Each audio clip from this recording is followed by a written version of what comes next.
تم میں سب سے بہتر لوگ وہ ہیں جو قرآن سیکھیں اور دوسروں کو سکھائیں۔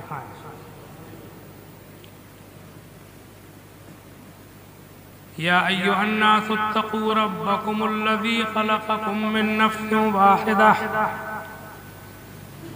اے لوگو ڈرو اپنے پروردگار سے جس نے تم سب کو پیدا کیا صرف ایک جان سے۔ تم سب کو صرف ایک جان سے پیدا کیا، ان سے مراد ہیں آدم علیہ السلام۔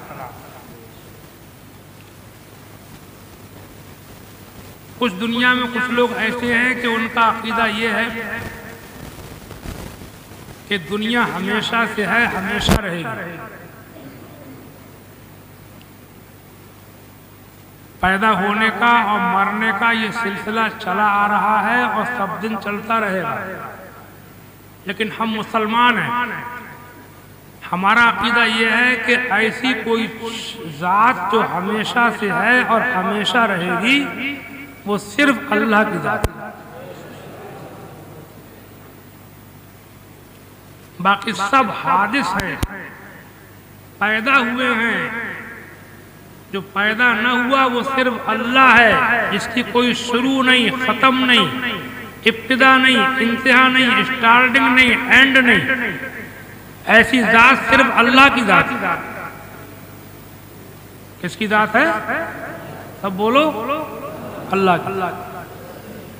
بلکہ اسی لیے ہم لوگ کسی کو کتنا ہی مانتے ہوں، کتنی کسی کی عزت کرتے ہوں، کتنی کسی سے محبت کرتے ہوں، کتنا ہی کسی کا احترام کرتے ہوں، لیکن ہم عبادت جو ہے وہ صرف اللہ ہی کی کرتے ہیں۔ معبود ایک ہی ہے، کیونکہ معبود وہی ہو سکتا ہے جو ہمیشہ سے ہو اور ہمیشہ رہے، جس کی شروع نہ ہو، ختم نہ ہو، سمجھے آپ؟ اور عقل بھی یہی کہتی ہے کہ انسانوں کے اندر ہم دیکھتے ہیں کہ ہر خاندان کا سلسلہ ایک آدمی پہ جا کے رکتا ہے، ایک انسان، اس کی اولاد پھر اولاد کی اولاد پھر اولاد کی اولاد، اس طریقے سے پورا خاندان بن جاتا ہے۔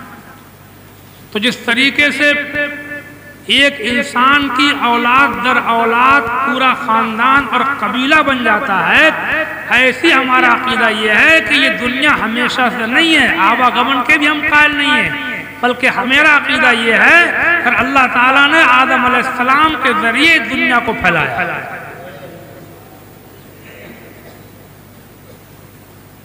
تو فرمایا جاتا ہے کہ اس رب سے ڈرو جس نے تم کو پیدا کیا صرف ایک جان سے، وَخَلَقَ مِنْهَا زَوْجَهَا، پھر اس کے ذریعے سے اس کی بیوی کو پیدا فرمایا۔ آدم علیہ السلام ہی کے ذریعے سے ان کی بیوی سیدتنا حمزہ تشریف لائیں۔ فرشتوں نے آ کر کے آدم علیہ السلام سو رہے تھے، ان کی پسلی کو چیرا اور ان کی نیند کے عالم میں وہ ان کے پسلی سے برآمد ہوئی، ان کی آنکھ کھلی، انہوں نے پوچھا کہ وہ پیدا ہوتے ہی خدا کی شان، اس کی قدرت کے وہ جوان ہو گئے۔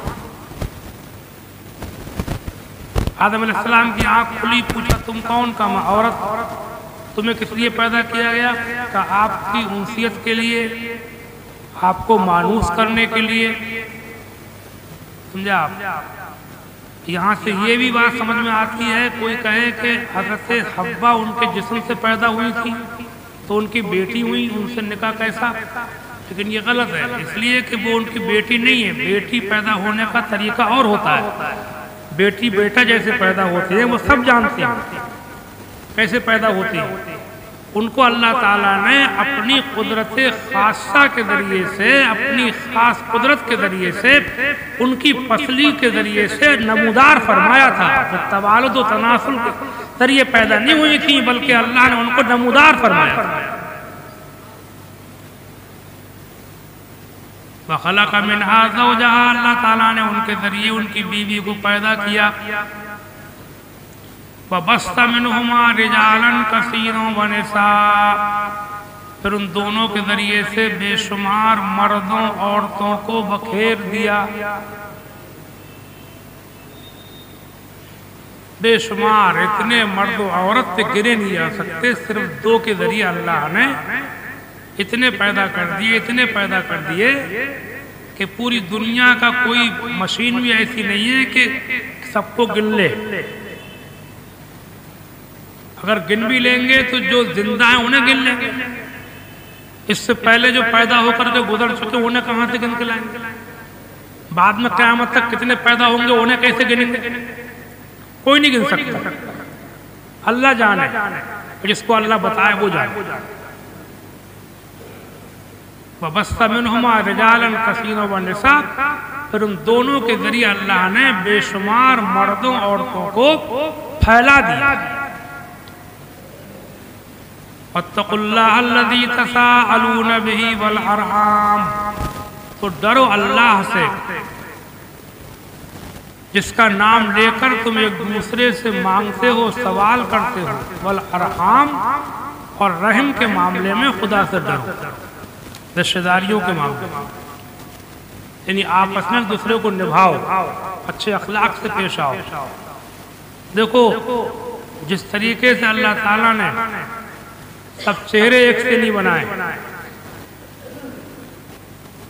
آپ لوگ تو بہت تھوڑے آدمی بیٹھے ہوئے، کسی جگہ پر اگر 1,00,000 لوگ بھی بیٹھے ہوں، کروڑ لوگ بھی بیٹھے ہوں، آپ جب دیکھیں گے تو ان سب کے چہروں میں کہیں نہ کہیں کوئی نہ کوئی فرق ہوگا، ہوگا نہیں ہوگا بولو؟ بلکہ ایک ماں ایک باپ سے پیدا ہونے والے 2 بچے جڑواں پیدا ہوئے ہوں، جڑواں، ان کے بھی چہرے میں کوئی نہ کوئی فرق ہوتا ہے جس سے پہچانے جاتی ہیں کہ یہ وہ ہے، یہ وہ ہے۔ تو ایسے ہی نوٹ کرو میری بات اور یاد رکھو، جس طرح اللہ تعالیٰ نے چہرے سب ایک سے نہیں بنائے ہیں، ایسی دل دماغ بھی ایک سے نہیں بنائے۔ آپ چاہیں کہ آپ کا ساتھی، آپ کا پڑوسی، آپ کا رشتہ دار، آپ کی بیوی کو شوہر، آپ کا پارٹنر، آپ کا شاگرد، آپ کا استاد، آپ کا مقتدی، آپ کا امام، آپ کا نوکر، آپ کا مالک، آپ کو بالکل آپ کے دماغ جیسا مل جائے تو سب دماغ ایک سے ہوتے ہی نہیں ہیں، ایسا کیسے مل جائے گا؟ کچھ نہ کچھ فرق ہوتا ہے۔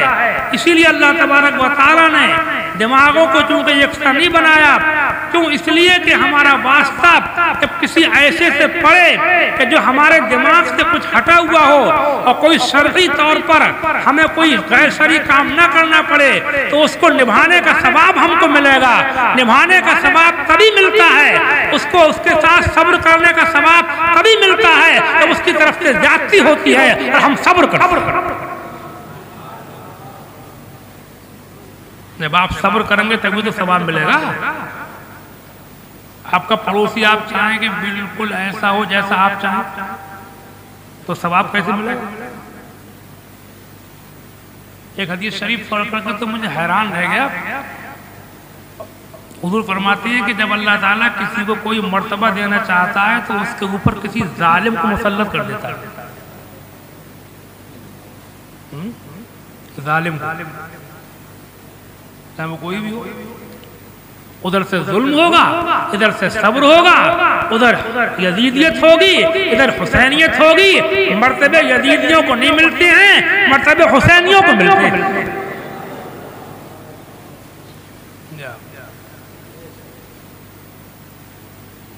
ایک بڑی عجیب و غریب حکایت تذکرۃ الاولیاء ایک کتاب ہے، اب سے تقریباً 800 سال پہلے کے ایک بزرگ ہیں سیدنا شیخ فرید الدین عطار رضی اللہ تعالیٰ عنہ۔ شیخ فرید الدین عطار کیا نام ہے؟ ہاں، بڑے بزرگوں میں ہیں، ان کی لکھی ہوئی ہے۔ اس میں انہوں نے ایک واقعہ لکھا ہے، شیخ ابو الحسن خرقانی رضی اللہ تعالیٰ عنہ۔ شیخ ابو الحسن خرقانی اجلہ اولیاء کرام سے ہیں، حضور غوث اعظم سے بھی کچھ پہلے کے ہیں۔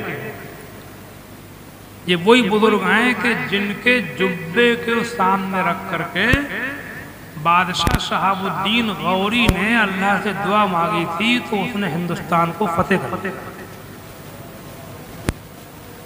شیخ ابو الحسن خرقانی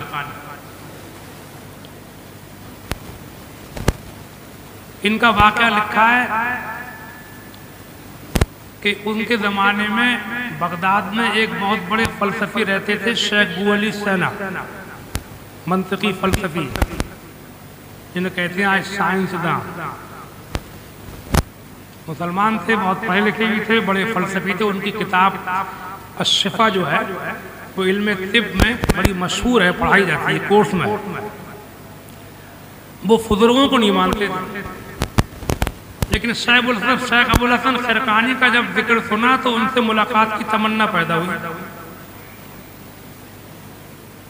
کہ لاؤ ان سے ملاقات کروں. ویسے بزرگوں کو مانتے نہیں تھے. ملاقات کے ارادے سے نکلے، بغداد سے چل کے خرقان پہنچے، سیدھے گھر پہنچے، آواز دی شیخ ابو الحسن آئے. اندر سے آواز آئی، بی بی نے کہا کون؟ ان کی بیوی تھی. اچھا ایک مسئلہ سن لو، اپنے اسلام میں عورت کی آواز بھی پردہ ہے، مگر ضرورت کے لائق بولنا جائز ہے. کوئی ضرورت ہو، فالتو باتیں کرنا، غیر ضروری باتیں کرنا منع ہے، لیکن کوئی ضرورت ہو، ضروری ہو تو ضرورت کے لائق تھوڑی بات چیت کرنا جائز، جبکہ فتنے کا اندیشہ نہ ہو. تو بیوی نے کہا کہ کون کا؟ میں شیخ بو علی سینا ہوں، میں ملاقات کے لیے آیا ہوں. کس سے ملاقات کے لیے؟ کہ شیخ ابو الحسن خرقانی. بیوی بد زبان تھی، انہوں نے کہا کہ شیخ ابو الحسن خرقانی کون ہے؟ وہ شیخ کہاں ہے؟ وہ تو بڑا مکار آدمی. اپنے شوہر کے لیے کہہ رہی ہیں وہ بڑا مکار آدمی ہے، تم لوگوں نے دماغ خراب کر دیا اس کا. وہ شیخوق نہیں ہے، ابو الحسن خرقانی ہے، میرا شوہر ہے، جنگل گیا ہے لکڑیاں کاٹنے کے لیے، جاؤ ڈھونڈ لو. اب یہ چکر میں پڑ گیا کہ اتنے بڑے بزرگ اور ان کی بیوی ایسی بد زبان، کیسی بزرگی ہے یہ؟ پھر سوچا کہ لاؤ ملاقات تو کر کے ہی جاؤں گا. جنگل گئے، ڈھونڈتے پھرے، دیکھا تو ایک صاحب شیر کے اوپر لکڑیوں کا گٹھر لاد کے لیے چلے آ رہے ہیں. کہا کہ اوپر شیر کے اوپر.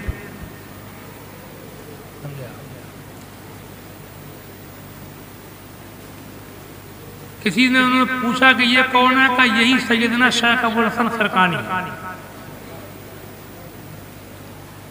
کہ ڈرتے ڈرتے قریب گئے، شیر کا معاملہ، جا کر کے سلام کیا. کہ کون؟ کہا میں شیخ بو علی سینا بغداد سے آیا آپ کی ملاقات کے لیے. کہا بڑی خوشی کی بات ہے. کہا کہ لیکن آ کر کے بڑا افسوس ہوا. کہا کہ آپ اتنے بڑے بزرگ ہیں کہ پوری دنیا میں آپ کا چرچا ہے. میں بزرگوں کو مانتا بھی نہیں ہوں، لیکن آپ کا چرچا سن کر کے آپ سے ملنے آیا تھا. مگر آپ کی بیوی جو ہیں وہ ایسی بد زبان ہے کہ انہوں نے ایسے ایسے مجھ سے کہا کہ وہ مکار ہے. اب سنو، شیخ ابو الحسن خرقانی فرماتے ہیں سنو، اگر میں اس بکری کا بوجھ برداشت نہ کرتا تو یہ شیر میرا بوجھ کیسے برداشت کرتا؟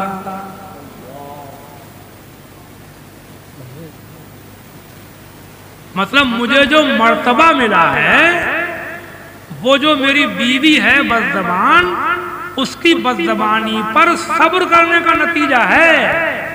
رات دن صبر کرتا ہوں، اور بندہ جتنا صبر کرتا جاتا ہے ثواب بڑھتا جاتا ہے، مرتبہ ملتا جاتا ہے.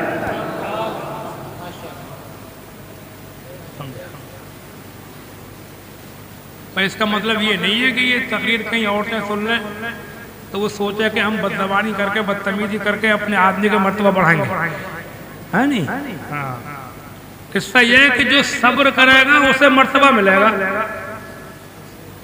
اگر شوہر الٹا سیدھا پلے پڑ گیا ہے، اپنے مزاج کا نہیں ہے، اس پہ صبر کرے گی عورت تو عورت کو مرتبہ ملے گا، اور بیوی اگر اپنے مزاج کے خلاف پلے پڑ گئی، اس پہ اگر شوہر صبر کرے گا تو اس کو مرتبہ ملے گا۔ آپ کا پڑوسی ہے، آپ کو وہ ایذا دیتا ہے، آپ صبر کریں گے تو وہ اس کا مرتبہ گھٹے گا، آپ کا مرتبہ بڑھے گا۔ اور کان کھول کے سن لو، اصلی فیصلوں کا دن قیامت کا دن ہے۔ یہاں کی عزت عزت نہیں، آخرت کے دن کی عزت عزت۔ وہاں پتہ چلے گا کون کیا تھا، سمجھا؟ تو اس حکایت کو بیان کر کے میرا مقصد یہ ہے کہ مسلمانوں، سنی بھائیوں، آپس میں ایک دوسرے کو نبھایا کرو۔ یہ آزمائش ہوتی ہے، یہ امتحان ہوتا ہے، سمجھے؟ جو ایسے معاملات سامنے آتے ہیں، ہاں شرعی معاملات کے اندر مداہنت سے کام نہیں لینا چاہیے۔ ویسے میں نے اپنی ایک کتاب لکھی، اسلام میں عورت، ایک نئی کتاب آئی ہے، اسلام میں عورت۔ اللہ تعالیٰ کی توفیق سے میں نے معاشرے کے آج کل کے جو حالات ہیں، میں نے ان پر بڑی گہرائی سے نظر ڈالی، غور کیا، تو میں نے جائزہ لیا کہ یہ گھر گھر جھگڑے کیوں، فساد کیوں، طلاقیں کیوں، لڑائیاں کیوں، مقدمے بازیاں کیوں ہو رہی ہیں۔ کچھ 4-6 کتابیں گاڑی میں ہوں گی، آپ لوگ دیکھ لینا، لے لینا، زیادہ نہیں ہے اس ٹائم، تھوڑی سی ہوں گی، انشاءاللہ آپ کو پڑھ کے خوشی ہوگی۔ تو میں یہاں اس ٹائم تقریر کرنے کی غرض سے نہیں آیا تھا، میں نے قرآن کی آیت کی تفسیر بیان کی، اسی میں یہ بات آ گئی۔ فرماتا ہے بل ارحام اور رحم کے معاملے میں ایک دوسرے کا خیال رکھو، یعنی رشتہ داریوں کو نبھاؤ، صبر کرنا سیکھو، ظلم سہنا سیکھو، ایذا رسانی کے اوپر صبر کرو، آپس میں لڑائیاں جھگڑے فتنے فساد مت کرو۔ ایک مرتبہ ایک حدیث شریف میں ہے، سیدنا ابو بکر صدیق رضی اللہ تعالیٰ عنہ، ان کو ایک شخص ناشائستہ الفاظ بول رہا تھا، بدتمیزی کے ساتھ بات کر رہا تھا، حضور بھی تشریف فرما تھا، حضور مسکرا رہے تھے۔ حضرت سیدنا صدیق اکبر نے اس کو جواب دینا شروع کر دیا۔ جب جواب دینا شروع کیا تو حضور اٹھ کر کے چلے گئے۔ صدیق اکبر حضور کے پیچھے پیچھے، وہ تو پیچھے پیچھے رہتے ہی تھے، سایہ مصطفیٰ مائے اصطفیٰ، عز و ناز خلافت پہ لاکھوں سلام، پیچھے پیچھے۔ حضور نے مڑ کر دیکھا، ابو بکر میرے پیچھے کیسے؟ کہا جب تک وہ مجھے سناتا رہا تو آپ تشریف فرما رہے، مسکراتے رہے، اور جب میں نے جواب دینا شروع کیا تو حضور تشریف لے آئے۔ ایسا کیوں؟ حضور نے فرمایا کہ جب تک تم خاموش تھے تمہاری طرف سے ایک فرشتہ جواب دے رہا تھا۔ کون جواب دے رہا تھا؟ فرشتہ۔ اور جب تم نے جواب دینا شروع کیا تو فرشتہ چلا گیا، جب فرشتہ چلا گیا تو ہم بھی چلے آئے۔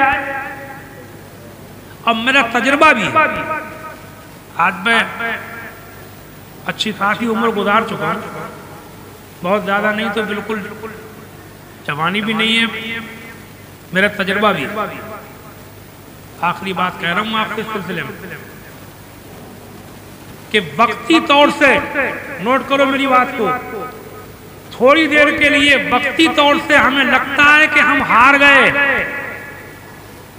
ہماری بے عزتی ہو رہی ہے، ہماری ذلت ہو رہی ہے، یہ ہم پر حاوی ہو رہا ہے، اس کا دماغ خراب ہو رہا ہے، وقتی طور سے یہ لگتا ہے، لیکن نتیجے دنیا میں بھی، آخرت تو آخرت ہے، دنیا میں بھی نتیجے اور رزلٹ ہمیشہ دینداروں کے حق میں جاتے ہیں، صبر کرنے والوں کے حق میں جاتے ہیں۔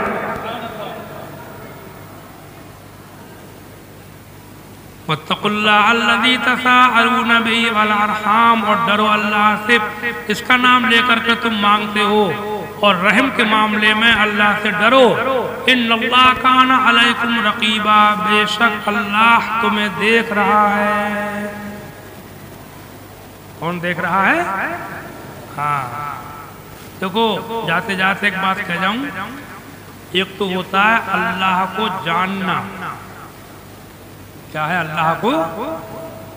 ایک ہوتا ہے اللہ کو ماننا، ایک ہوتا ہے اللہ کو یاد رکھنا.